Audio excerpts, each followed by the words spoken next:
औसान माता की कथा। जय माँ औसान मैया।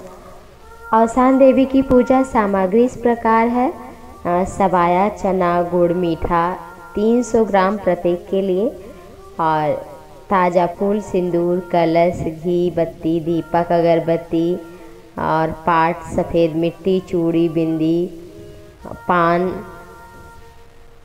उसके अनुसार जितनी सुहागिनें हो, एक जैसे 7 के लिए 7 चूड़ी, सब वस्तु 7 की संख्या में। आपके ऊपर निर्भर है क्या ले सकते हैं। विशेष संख्या ऐसी हो जिसमें 2 का भाग न जाए, जैसे 7, 9, 11, 13, 15। इसके बाद इच्छा अनुसार। इस व्रत को सोमवार, गुरुवार और शुक्रवार को ही करना चाहिए, इससे विशेष फल प्राप्त होता है। औसान देवी की पूजा का शुद्ध रूप औसान विधि से पूजा जाना चाहिए। और ऐसा कहा जाता है, भगवान श्री राम और सीता के विवाह के पश्चात जनकपुरी से जब राजा दशरथ अपने बहु बेटों के साथ लौटे थे, तो सुहागिनों को कौशल्या माता ने सम्मानित किया था और उन्हें औसान देवी की पूजा उनके मंगल के लिए किया था। तो इसलिए अवश्य ही करना चाहिए। विवाह के पश्चात नारियों को, सुहागिनों को खिलाना चाहिए, और साथ ही साथ कोई मनौती माने तो पूरा होने पर अवश्य ही खिलाना चाहिए। औसान देवी गणेश गौर कलश को हाथ रखकर विनती करें। सुहागिनों को हल्दी, चावल, सिंदूर का टीका लगाएं और इसके बाद सवाया प्रसाद सुहागिनों की गोद में रखें। प्रत्येक के चना छीलकर छिलका गोद में रखें। याद रहे, चना फूटना नहीं चाहिए। गुड़ चना हाथ में रखें। कथा की समाप्ति पर औसान देवी को चढ़ा दें। इसके बाद गोदी में रखा प्रसाद ग्रहण करें। शुद्ध जल से हाथ धोएं। इसके बाद एक एक सुहागिन बैठे ही औसान देवी के पास आकर सिंदूर चढ़ाकर गौरी देवी से सुहाग ले लें। एक पान, एक चूड़ी, एक बिंदी लें। हाथ जोड़कर प्रणाम करें, फिर उठें। जो पूजा करे वह एक पान, सुपारी, धन दक्षिणा के साथ औसान मैया को चढ़ाएं। और औसान देवी की कथा इस प्रकार है। कथा एक समय की बात है कि भाई बहन थे। भैया को चिड़िया पालने का बड़ा ही शौक था। वह दिन और रात उन्हीं की देखभाल करता था। जब भाई की सगाई हुई तो उस दिन से वह दुबला होने लगा। एक दिन बहन ने भाई से इसका कारण पूछा तो उसने बताया, मुझे किसी भी बात का दुख नहीं है, बस यही चिंता रहती है कि जब मैं बारात के साथ विवाह करने के लिए जाऊंगा तो इन चिड़ियों का दाना पानी कौन देगा। इनकी अगर मृत्यु हो गई तो मैं क्या करूंगा। इतने प्रेम से इन्हें जो पाला है। ऐसा भाई ने अपनी बहन से कहा। भाई की बात सुनकर बहन ने भाई को धीरज दिया कि तुम जरा भी चिंता ना करो, यह काम मैं अपने जिम्मे ले रही हूँ। तुम्हारी चिड़ियों को दाना और पानी मैं स्वयं ही डालूंगी। तुम्हारे विवाह के लौटने तक उन्हें कोई कष्ट नहीं होगा। कुछ दिनों बाद विवाह की तिथि आने पर भाई दूल्हा बनकर बारात के साथ चला गया। बहन भी घर में नेकाचार के काम में व्यस्त होने के कारण चिड़ियों को समय पर दाना पानी न दे पाई, भूल गई। जब थोड़ा समय मिला तो चिड़िया खाने गई। वहाँ देखा कि बहुत सारी चिड़ियाँ मरी हुई पड़ी हैं। यह देखकर भारी संकट में पड़ गई। फिर उसने मन ही मन औसान मैया का स्मरण किया। कहा, हे देवी औसान माता, आपकी कृपा से यदि सब ठीक रहा, चिड़िया जी गई तो मैं सुहागिनें कराऊंगी। और माँ औसान मैया की कृपा से फिर क्या था, जैसे तैसे चिड़िया उठ गईं। फिर उन्हें दाना पानी दिया, वो उड़ने भी लगी, वहाँ आराम से रहने लगी। चिड़िया को दाना पानी देखकर वह बाहर चली आई और अपने मन में यह विचार करके खड़ी हो गई कि इधर से कोई निकले तो चने भुनाऊं और फिर औसान मैया की पूजा करूं। तभी उधर से एक बारात निकली और लड़की ने बारातियों से प्रार्थना की कि कोई मेरे चने भुना दे, लेकिन बारातियों ने तो इनकार कर दिया। बारात ने गांव से आगे चलकर एक अच्छा स्थान देखकर विश्राम किया तो दूल्हा अपने आप ही मूर्छित हो गया। लड़की अपने घर के द्वार पर खड़ी थी कि थोड़ी देर बाद मुर्दे को कंधे पर लिए हुए जा रहे थे कुछ आदमी। लड़की ने मुर्दे के साथ जाने वाले लोगों से कहा कि कोई मेरा चना भुना दे भैया, सुहागिनों को न्योता देना है। उनमें से एक ने कहा, क्या हर्ज है, इसके चने भुनाने में कितनी देर लगेगी, मुर्दा जलाने को तो अभी टाइम है। यह सोचकर कुछ लोग भुनाने को चले गए। अर्थी पर से मुर्दा उठकर बैठ गया। यह सब देखकर लोगों को बहुत ही आश्चर्य हुआ। सबने लड़की के पास जाकर श्रद्धा से नमस्कार करके पूछा, बहन तुमने क्या जादू किया है कि जिससे मुर्दा जीवित हो गया? लड़की ने उत्तर दिया, मुझे इसके बारे में क्या मालूम, मेरी औसान मैया जाने। उन्हीं की प्रार्थना की थी तो मेरे भाई की मरी चिड़िया जी गई। भुने चने का प्रसाद बांटने के लिए कहा, उनकी पूजा के लिए। तो मैंने कहा कि भुना दो, तो भुना कर ला दिए और तुम मुर्दा ये देखो उठकर बैठ गया है। ये सब औसान मैया की कृपा है, और तुम नहीं लाए तो दूल्हा मूर्छित हो गया है। उन लोगों ने भी सुहागिनों को फिर न्योता बुलाया और औसान देवी की विधि पूर्वक पूजा की। जिन लोगों का दूल्हा बेहोश हो गया था वे भी लौटकर उसी जगह आए। उन्होंने लड़की से पूछा कि तुमने हमारे दूल्हे को क्या किया? अपने आप मूर्छित हो गया। लड़की ने कहा, हम क्या जाने, मेरी तो सब कुछ औसान मैया है, उन्हीं के लिए मैंने कहा चने भुना कर ला दो, और देने वालों का मुर्दा जी उठा, तुमने इनकार किया तो अचेत हो गया दूल्हा, इसमें हमारी क्या गलती? उन लोगों ने लड़की से कहा कि हमें भी औसान देवी की पूजा करना है, हमें विधि बता दो। लड़की ने उन्हें पूजा की विधि बता दी। पूजा का संकल्प करते ही वह स्वस्थ हो गया। बारात जनवासे की ओर चल पड़ी। सकुशल विवाह हो गया। तब लोगों ने घर पहुंचकर 7 सुहागिनें न्योता दी और उनके आंचल भरकर श्रद्धापूर्वक औसान देवी की पूजा की।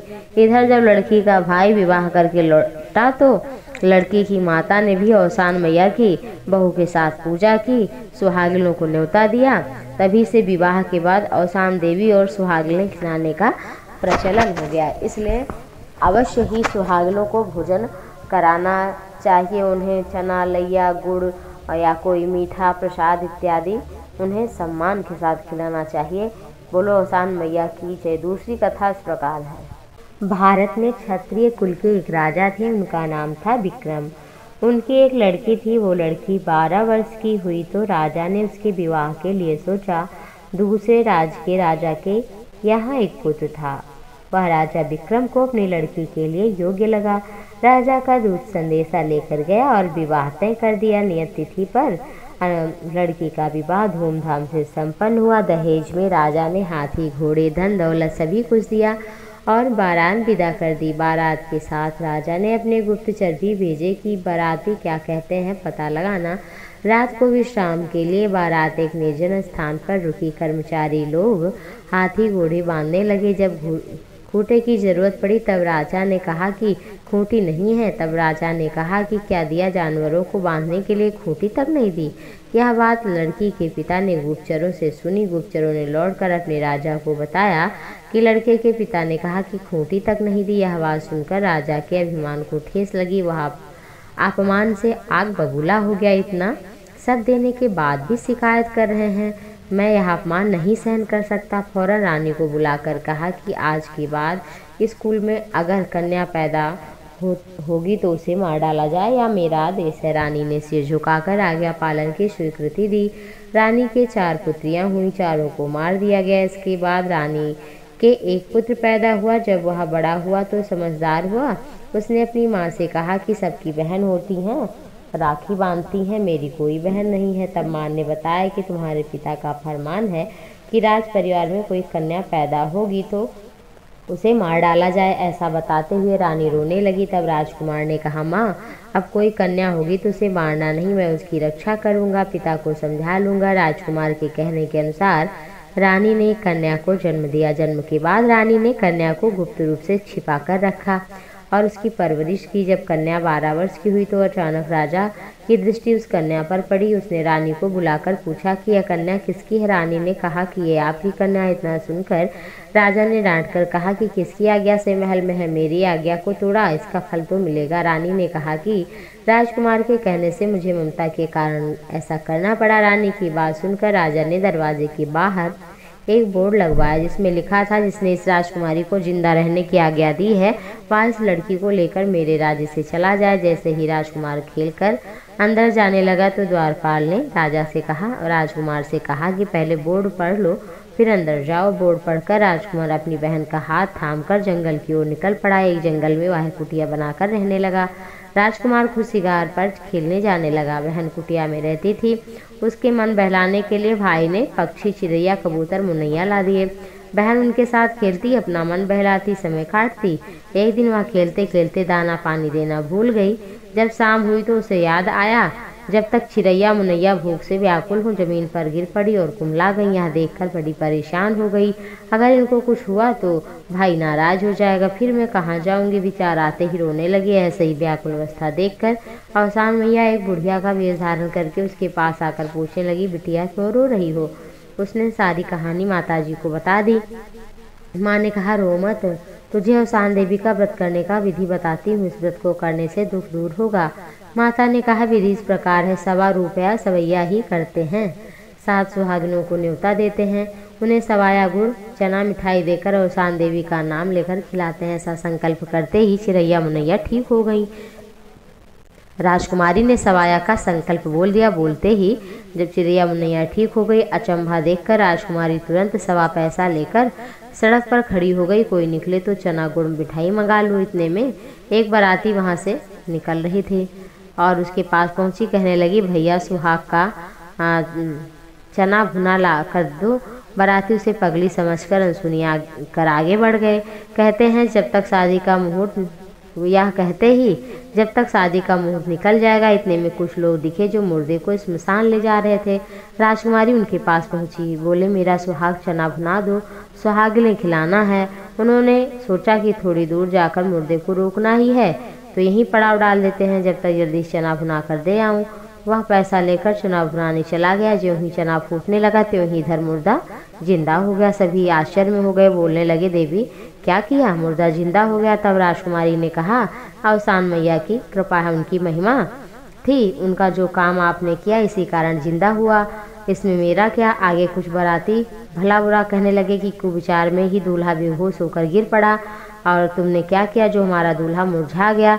तब उन मुर्दे वालों ने कहा कि तुम देवी के लिए बुरा मत बोलो, इनके चना भुनाने से मेरा मुर्दा जिंदा हुआ है।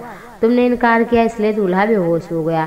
इनसे विधि पूछो क्या किया जाए। तब राजकुमारी ने कहा, अवसान देवी के सुहागिनों का व्रत है, तुम भी सवाया 7 सुहागिन बोल दो, तुम्हारा दूल्हा सचेत हो जाएगा। जैसे ही उन्होंने सवाया का संकल्प लिया वैसे ही दूल्हा ठीक हो गया। राजकुमारी ने कहा कि बहू के आंचल में 1.25 रुपया बांध देना। जैसे ही डोली दरवाजे पर पहुंची, 7 सुहागिनें का न्योता कर अवसान देवी को चना गुड़ मिठाई सवा खिला देना।